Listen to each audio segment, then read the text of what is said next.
Arizona. Oh my, it is Moving right along hot out to here the today. Midwest Challenge in NBA Street for the City Circuit All right, mode let's or check out challenge, what we whatever it's got called. cooking I don't know. I should probably today. pay attention to this stuff.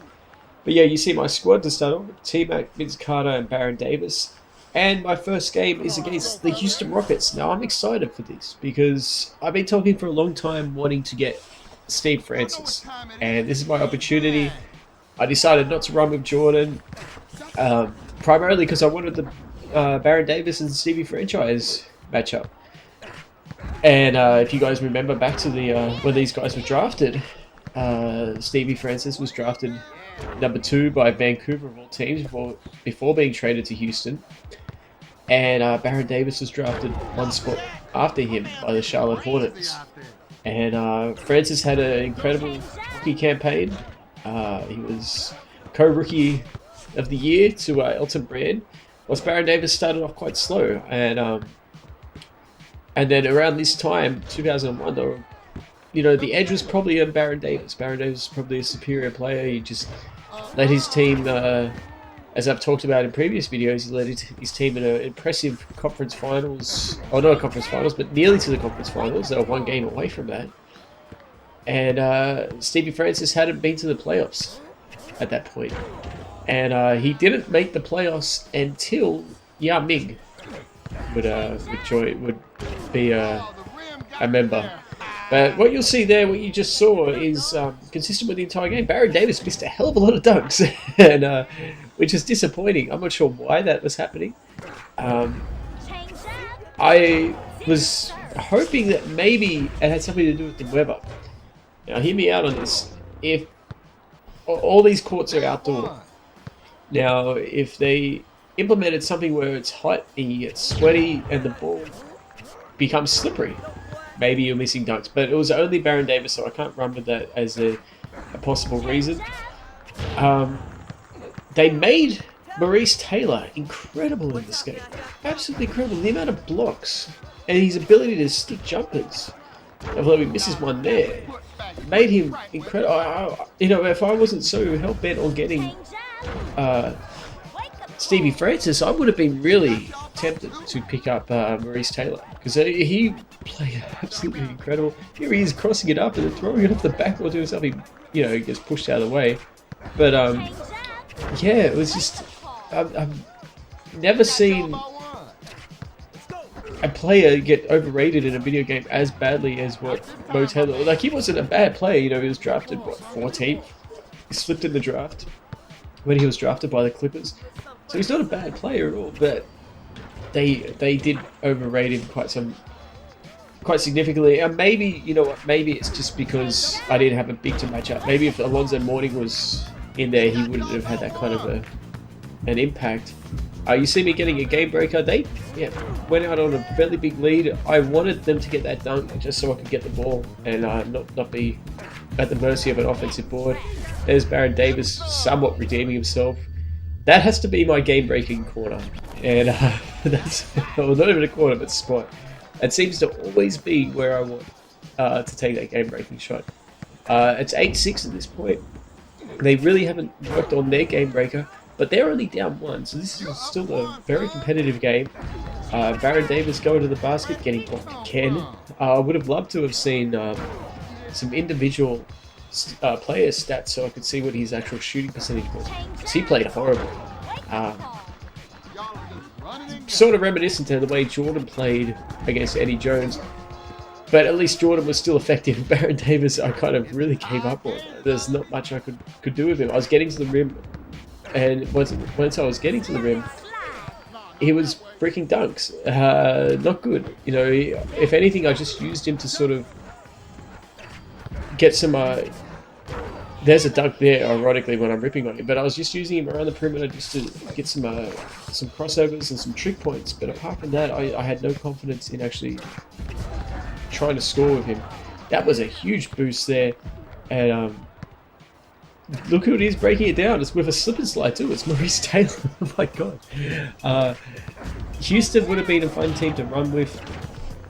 But I had no idea that Mo Taylor was this good. If I had known he was this good, then maybe I should have gone with them. But either way, you know, it's, you know, I'm this far into it with the quote-unquote Knicks, even though I don't use any of the Knicks anymore. And but still, Baron Davis he's got. If I have to get rid of a player to pick up another player, and I can't get rid of any of the streetball players, I can't get rid of any of the Knicks. Like, they're all locked in. Baron Davis will be the one to go. There was a sneaky game breaker. They got a steal, and one crossover after the steal, and bam, game breaker was up, and he drilled the three. I had no chance to even really defend it. I still don't know if you can block them. I'm pretty sure you can, but I don't know if that happens yet. Surely there's got to be a way to sort of make it competitive, because otherwise you just walk up and just pull up for an open jumper. Not even an open jumper, just a contested, because it doesn't matter, right, if they can't block it.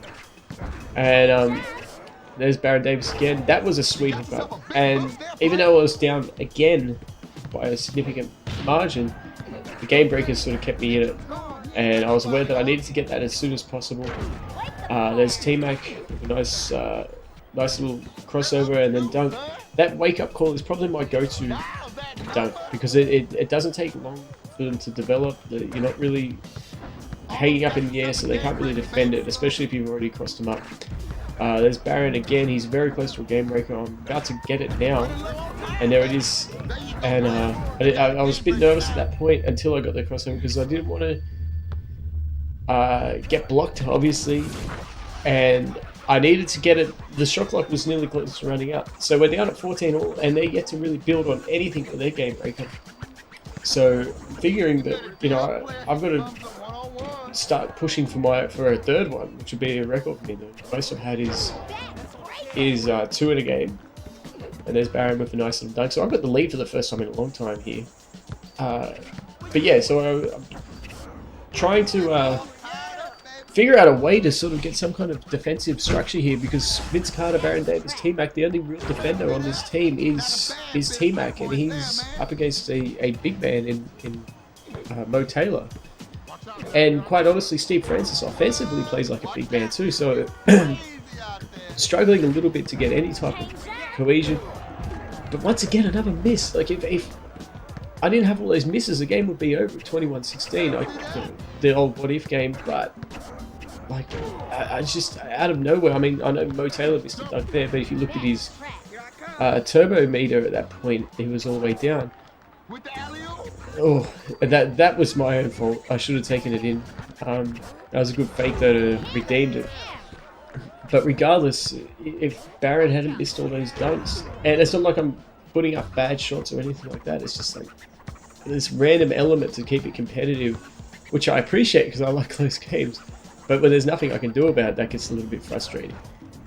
There's a missed floater by Taylor and a blocked dunk, which was very much appreciated. I had no confidence in shooting the ball with Baron.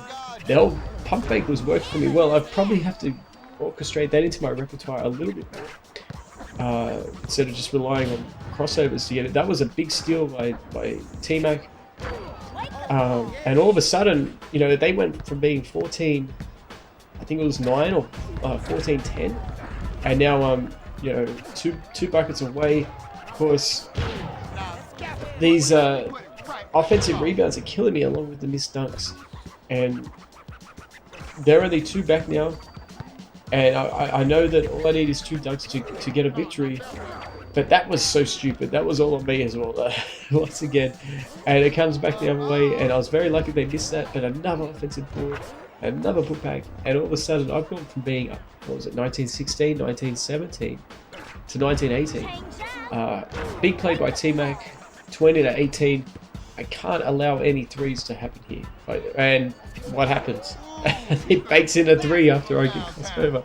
So it was win by 2. I can't panic at this stage. All I got to do is just keep scoring, just keep going in for dunks. Threes haven't been on at all. Game breaker's not that far away. And when I say that, it's closer than what theirs is. But theirs is still, that's exactly what I didn't want to happen. If they hit a 3 here, it's all over. And I'm concerned with that. And there's a 3 opportunity, and it just rattles in and out. Carter gets a big board, take it down, and I saw T-Mac. I remember that play. I saw T-Mac, and I thought, should I lob it up to him and go for that game breaker?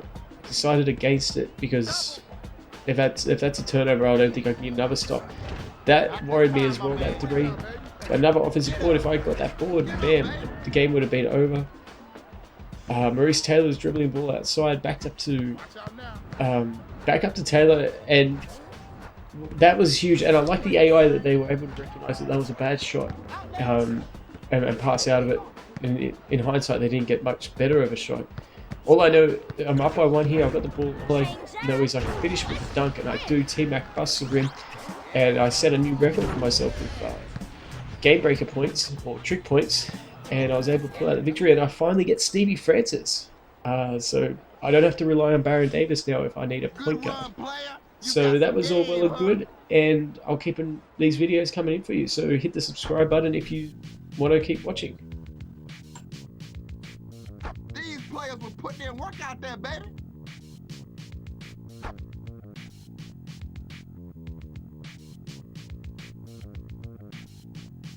Who's gonna be the lucky man to join your squad, partner?